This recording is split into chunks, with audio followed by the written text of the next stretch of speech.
사장에 들어서면서 이제 예수님께서 사역하려고 하는 이제 이 장면이 나오는데, 아직까지도 예수님은 사역을 시작하지 않으셨죠. 사역을 시작하시는 장면에서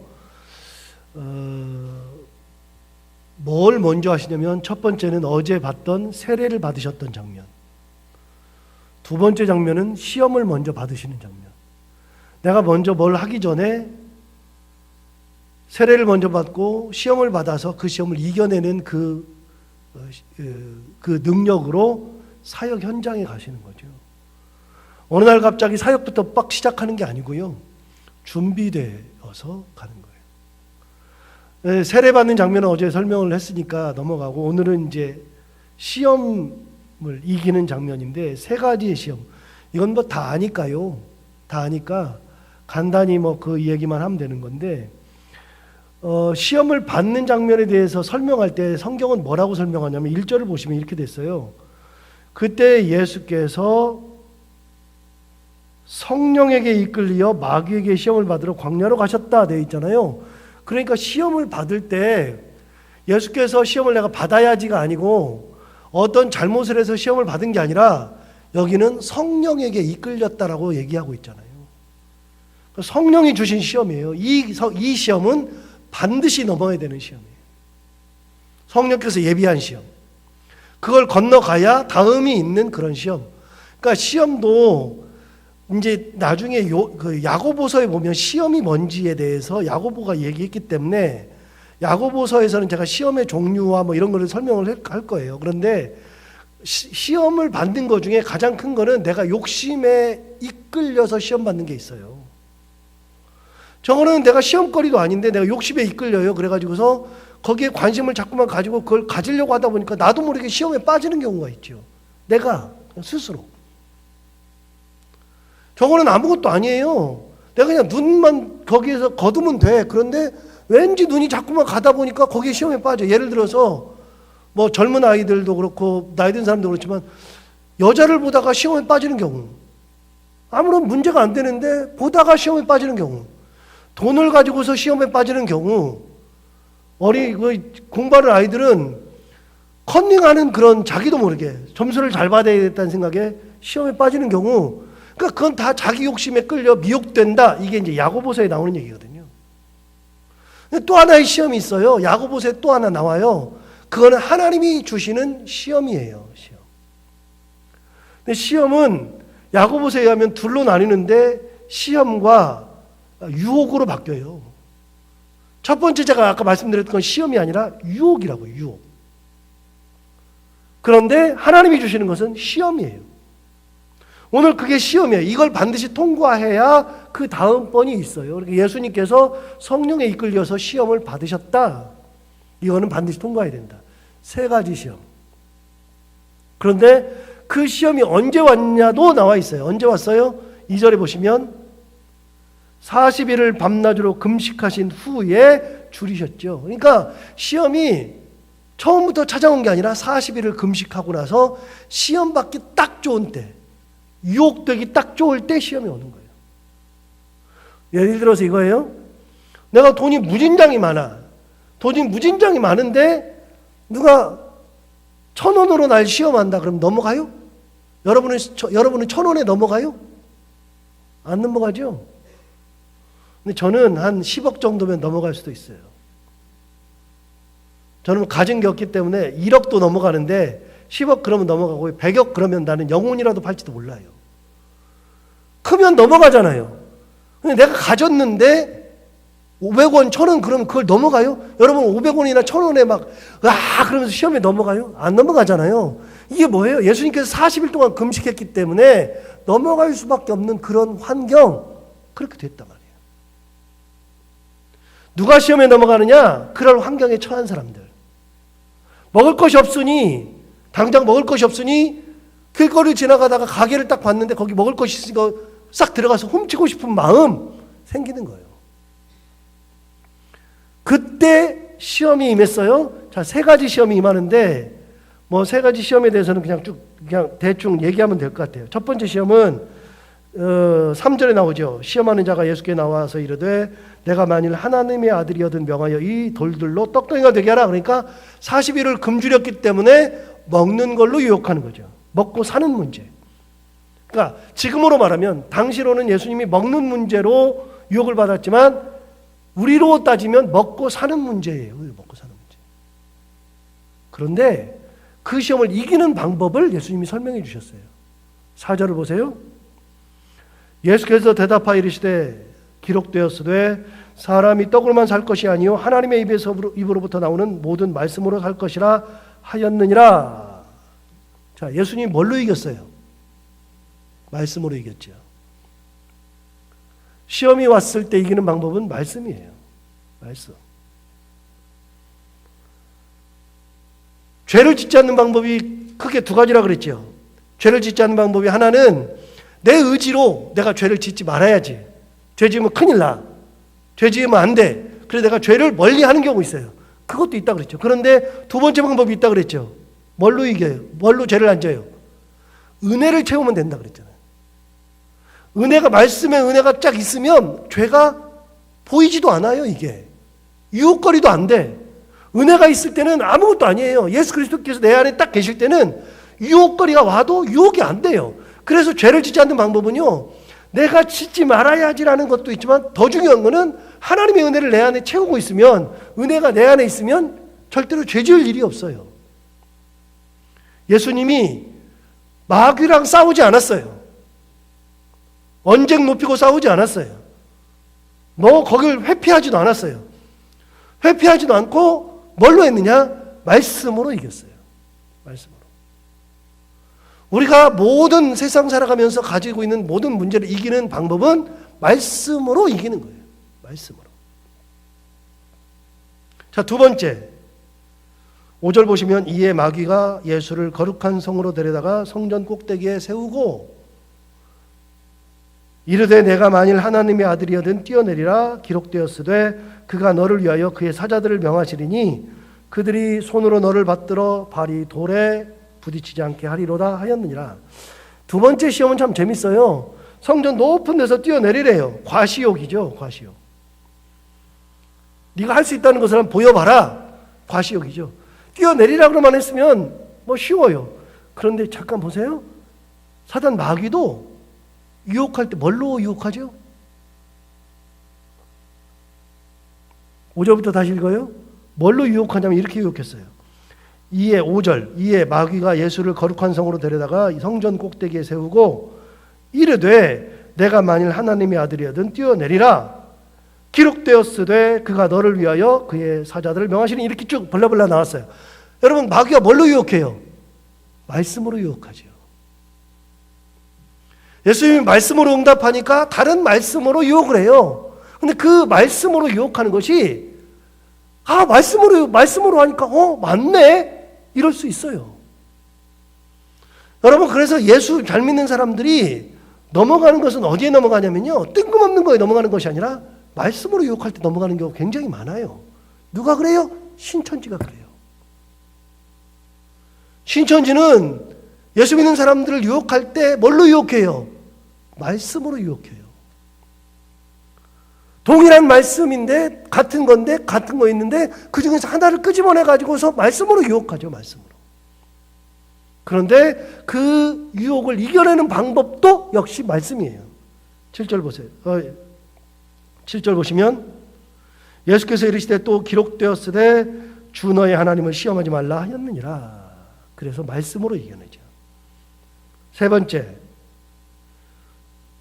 8절부터 보시면 마귀가 또 그를 데리고 지극히 높은 산으로 가서 천하 만국과 그 영광을 보여 이르되 만일 내게 엎드려 경배하면 이 모든 것을 내게 주리라. 세 번째는 소유욕이죠. 소유욕. 다 주겠다. 그러니까 이 세상 살아가면서 우리가 겪어야 되는 유혹이 세 가지예요. 먹고 사는 거, 과시하고 싶은 거, 가지고 싶은 거, 이 세 가지예요. 그걸 그대로 유혹하는 거예요. 이것도 어떻게 이겨요? 말씀으로 이겨요. 10절 보시면 이에 예수께서 말씀하시되 사단아 물러가라. 기록되었으되 주 너의 하나님께 경배하고 다만 그를 섬기라 하였느니라. 예수님은 능력이 없어서 말씀으로 이긴 게 아니에요. 예수님은 능력이 있는 분이에요. 그러나 능력이 있어도 예수님은 뭘 가지고서 모든 유혹을 이기냐면 말씀 가운데 있어요. 자, 그러면 우리가 세상 살면서 먹고 사는 문제랄지 과시욕이랄지 소유욕이랄지 이런 것들이 왔을 때 이겨낼 수 있는 근거가 뭐예요? 말씀 안에 있을 때, 말씀을 붙들고 살 때, 하나님의 은혜가 내 안에 있을 때 이기는 거예요. 그게 없으면 세상의 기준으로 우리도 다 갖고 싶어요. 저도 뭐 다 갖고 싶어요. 저도 뭐 엄청나게 갖고 싶고요. 엄청나게 과시하고 싶고요. 먹고 사는 것도 그렇고요. 엄청나게 다 그러고 싶어요. 그런데 뭘로 이기냐? 말씀이 내 안에 있어야 이긴다. 말씀 가운데 있어야.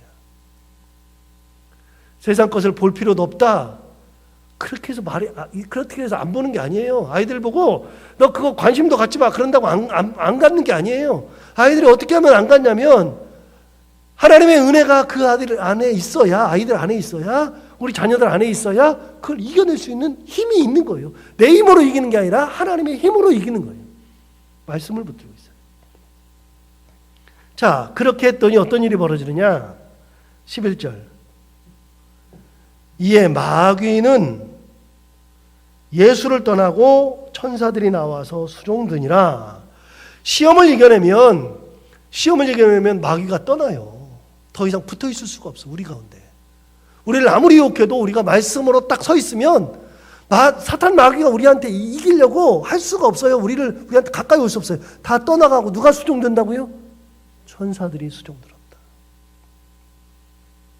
예수님이 사역을 시작하기 전에 가장 당했던 시험 3가지죠. 이게 이 세상을 살아가는 우리들이 동일하게 당하는 시험이에요. 그러니까 예수님은 우리랑 성정이 같다. 그러니까 인간이다. 그것도 있고요. 예수님은 우리처럼 시험을 당하였다. 이렇게 다 시험 당한 거고요. 예수님 우리처럼 고난당했다. 똑같아요. 예수님은 우리가 당했던 것을 다 당했거든요. 그러니까 예수님이 살아갔던 길이 우리가 가야 되는 길이에요. 예수님이 이겨내는 그 힘으로 우리도 이겨내는 거죠. 자, 12절부터 보시면 이제는 12절의 제목을 보시면 비로소 천국을 전파하시다. 어제와 똑같아요. 어제와 똑같아가지고 예수님께서 이제 처음으로 사역을 시작하는데 사역의 시작이 뭐냐? 회개하라, 천국이 가까웠느니라. 천국을 소개하고 있어요. 천국을. 하나님 앞에 갈 때는 흠없는 자로 서 있어야 천국을 갈 수 있다라고 하는 것을 하는데, 자, 12절부터 잠시 볼까요? 예수께서 요한이 잡혔음을 들으시고 갈릴리로 물러가셨다가, 자, 요한은 3장에 나왔잖아요. 세례 요한. 근데 벌써 잡혔어요. 그러니까 시간이 많이 흐른 거예요. 시간이. 요한이 잡혔음을 들으시고 갈릴리로 물러가셨다가 나사렛을 떠나서 스불론과 납달리 지경 해변에 있는 가버나움에 가서 사시니 이는 선지자 이사야를 통하여 하신 말씀을 이루려 하심이라. 일러스되 스불론 땅과 납달리 땅과 요단강 저편 해변 길과 이방의 갈릴리여, 흑암에 앉은 백성이 큰 빛을 보았고 사망의 땅과 그늘에 앉은 자들에게 빛이었도다 하였느니라. 예수님께서 사신 데가 갈릴리로 떠나가셨다가 스불론과 납달리 지경 해변에 있는 가버나움에서 사셨다라고 되어 있는데, 가버나움에서 살았는 것을 마태복음의 기자는 뭐라고 얘기하는 거예요? 성경 말씀이 이루어진 거다. 우리 마태복음 보면서 지금 깨닫고 있죠? 자꾸만 마태는 예수님이 하는 행동, 예수님이 태어나시는 거, 예수님께서 뭐 하던 거, 이게 전부 다 뭐랑 관련 있어요? 구약 성경하고 관련 있다. 사시는 데마저도 구약 성경이 그대로 이루어진 거다. 다시요. 구약 성경에 있는 모든 말씀은 누구를 다 향하고 있어요? 예수를 향하고 있어요. 마태 기자가 보니까 모든 말씀이 다 예수님을 향하고 있어요. 심지어는 살았던 데마저도, 살았던 것도 구약 성경의 말씀이 이루어지는 거예요. 스불론, 납달리, 이것이 성경에 나오는지도 우리는 몰라요. 모르는데 15절 보면 거기 기억이라고 써 있잖아요. 기억. 이게 어디서 나와요? 이사야 9장 1절에서 2절 말씀이에요. 안 찾아봐도 나와요. 제가 찾아봤으니까. 설교 준비하면서 찾아봤으니까.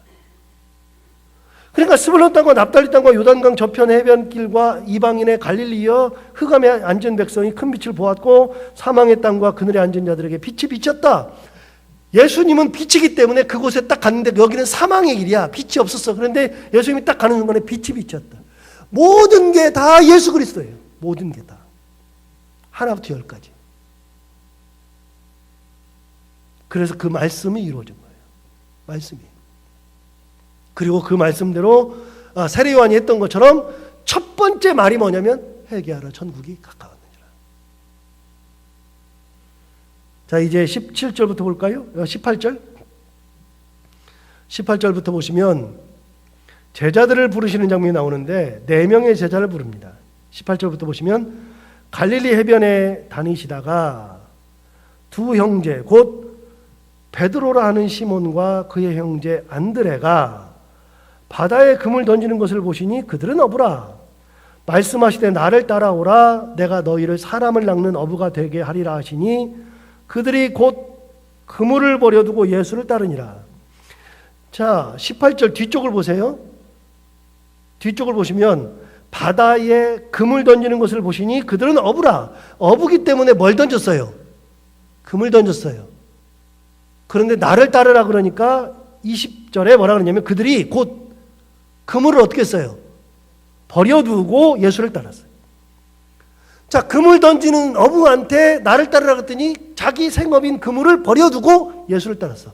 좀 이따 설명할 거예요. 자, 21절부터 봐봐요.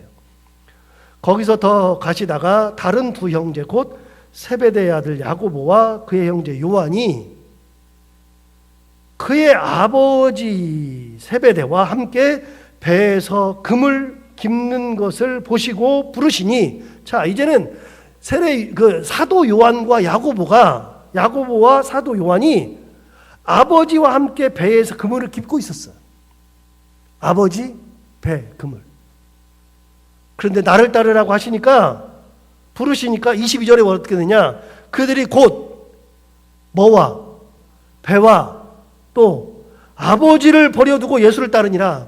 아까 베드로와 그의 동생 안드레는 그물을 던지고 있었는데 나를 따르라 그랬더니 뭘 버렸어요? 그물을 버렸어요. 근데 사도 요한과 야고보는 아버지와 함께 배에서 그물을 깃고 있었는데 따르라고 그러니까 뭘 버렸어요? 아버지와 배를 버려뒀어요. 자기의 생업과 가족을 다 두고 예수를 따라요. 이게 예수를 따른다는 거예요.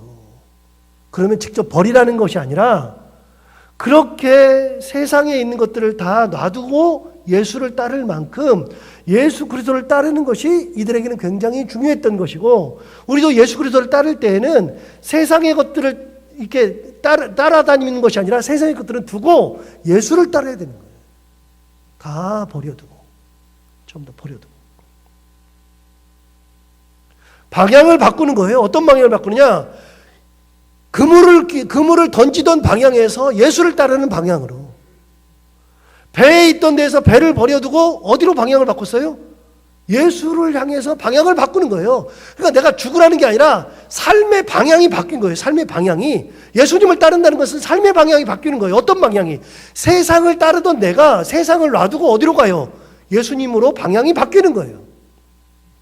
내 판단의 기준이 세상적인 것이었는데 예수님을 만나면서 판단의 기준이 예수님으로 바뀌는 거예요. 바뀌는 거. 누가 그랬냐면 사울이 그랬어요. 사도 바울이. 이건 제 얘기가 아니고 곽선희 목사님 얘기예요. 한 30년 전에 제가 어떻게 우연히 곽선희 목사님 설교 테이프를 구해가지고 신학교 다닐 때니까 설교 테이프를 구해가지고 그분 설교를 듣는데 사도 바울 얘기를 하시면서 그때 예수님 만난 얘기를 해요. 그러면서 자기는 열심이었다. 하나님을 위해서 열심이었다. 그 얘기를 반복해줘요. 어제도 이제 우리 수요성경 보면서 그 얘기 했는데 하나님을 위해서 열심이었다. 굉장히 사도 바울이 열심이었죠. 그 열심이 지나치다 보니까 예수 믿는 사람들도 잡아 죽이려고 했을 정도의 열심이었죠. 그런데 그 열심이 곽선희 목사님 말씀이 이렇게 말씀하셨어요. 그 열심이 사람을 잡아 죽이고 하나님에게 열심이 그렇게 많았는데 그 열심이 예수님을 만나니까 그 열심이 사라져버린 게 아니라 그 열심이 어떻게 됐다고요? 예수님한테 방향이 딱 틀어졌다는 거예요. 그래서 예수님한테 어떻게 가요? 진짜 열심히 가는 거예요. 안 바뀌었어요. 열심히 하는 건 안 바뀌었어요. 그런데 뭐가 바뀌었어요? 방향이 바뀌었어요. 방향이. 옛날에는 죽이는 열심에서 이제는 죽는 열심으로 바뀌고요. 핍박하는 열심에서 핍박받는 열심으로 바뀌는 거고요. 예수 위에서 살아가는 열심으로 바뀌는 거예요. 그러니까 지금 이 제자들은요, 방향이 바뀌었어요. 어떤 방향이? 세상의 것들을 가지고서 이것에 목매어 살던 그 열심에서 어디로? 예수 그리스도를 따르는 열심으로 바뀐 거예요. 방향이. 삶의 방향이. 예수 믿는다는 게 뭐예요? 예수 믿는다는 것은 세상적인 기준을 가지고 살다가 예수의 기준으로 바뀌는 것이 예수 믿는다는 거예요. 옛날에 내가 이렇게 살았어도 예수를 믿었으니까 나 이렇게 사는 거죠. 제자들의 방향이 바뀌었어요. 어부에서, 그러니까 고기를 낚는 어부에서 사람 낚는 어부로 바뀌었잖아요. 그렇게 바뀐다고 그랬잖아요. 19절 보세요. 19절에 예수님께서 말씀하셨잖아요. 뭐라고 말씀하셨냐면, 말씀하시되 나를 따라오라. 내가 너희를 사람을 낚는 어부가 되게 하리라. 18절 맨 뒤에 보면 그들은 어부라 그랬어요. 그들은 어부라. 그러니까 뭐를 낚는 어부에서 뭐를 낚는 어부로 바뀌어요? 물고기를 잡는 어부에서 사람 낚는 어부로 바뀌었어요. 뭐가 바뀌었어요? 방향이 바뀌었어요. 방향이. 제자가 된다는 것은, 예수를 믿는다는 것은 방향이 바뀌는 거예요. 방향이. 세상을 향해 것들을 가지려고 했던 그 모든 방향이 예수 믿으면서, 예수를 만나면서 방향이 싹 바뀌어서 가치 판단 기준 예수, 살아가는 행동 기준 예수, 모든 것이 다 예수로 다 바뀌는 거예요. 예수님으로. 예수님을 따라가는 거예요. 우리는 다 예수님의 제자니까. 방향이 바뀌었죠. 마지막 23절부터 보시면 예수께서 온 갈릴리에 두루다니사 그들의 회당에서 가르치시며 천국 복음을 전파하시며 백성 중에 모든 병과 모든 약한 것을 고치시니. 자, 여기 보시면 그 세 가지가 나와요. 세 가지가. 예수께서 온 갈릴리에 두루다니사 그들의 회당에서 뭐 하셨냐면, 첫 번째 가르치시며, 두 번째 천국 복음을 전파하시며, 세 번째 백성 중에 모든 병과 약한 것을 고치셨다. 세 가지 나와요.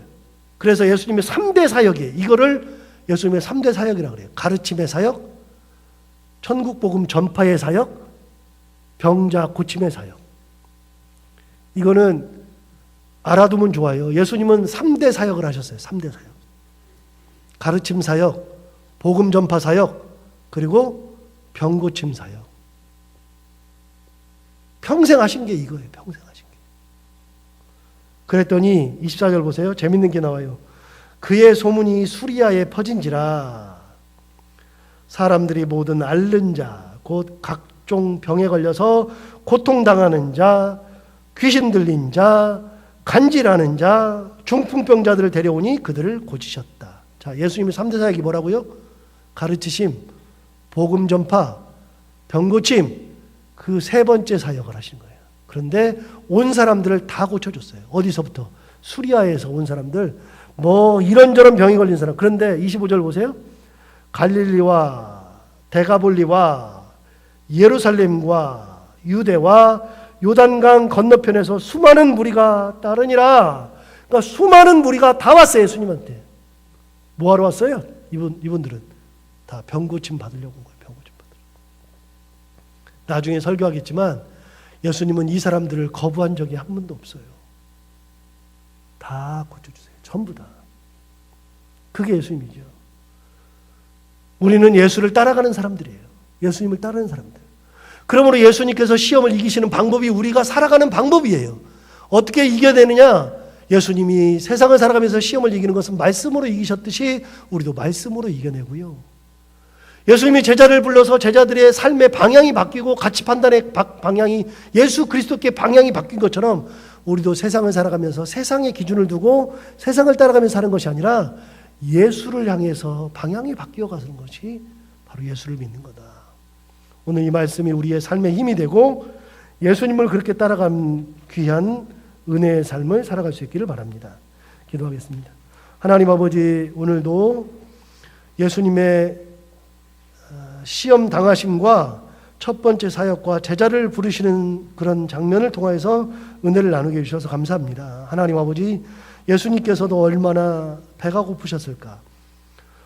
그 유혹에 넘어갈 수밖에 없었을 텐데도 마지막 순간까지도 말씀을 들고 말씀을 가지고 모든 유혹을 이겼던 것처럼 하나님 아버지, 우리도 어떤 시험이 닥쳐와도 어떤 상황이 되어도 말씀을 붙들고 하나님의 은혜를 붙들고 말씀으로 시험을 이겨내는 믿음의 사람들이 되게 하여 주옵소서.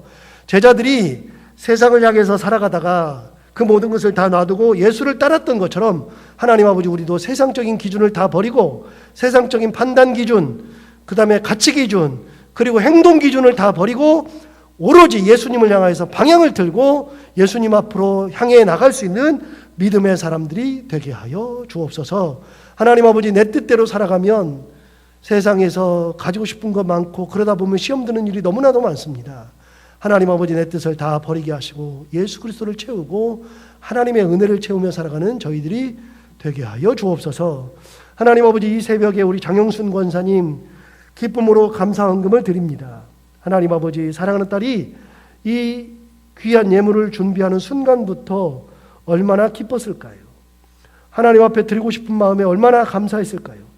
하나님 아버지, 귀한 권사님의 이 마음을 꼭 기억하여 주옵시고, 기도 제목이 기록되어 있지는 않으나 하나님께서 우리 권사님의 사정과 형편을 다 아심으로 하나님께서 권사님의 삶 가운데 간섭해 주시고 오늘 감사헌금을 드린 것처럼 삶에 감사가 넘치게 해주시고 날마다 감사하는 일이 더 많아질 수 있는 귀한 감사의 삶을 살게 하여 주옵소서. 가정을 붙드시고 자녀들을 붙드시고 건강을 붙드시고 먼 길까지 교회를 다니시는데 다니고 있는 그 길 가운데도 하나님 복 주시고 항상 은혜가 넘치는 삶을 살아갈 수 있는 귀한 가정, 자녀들 그리고 삶이 되게 하여 주옵소서.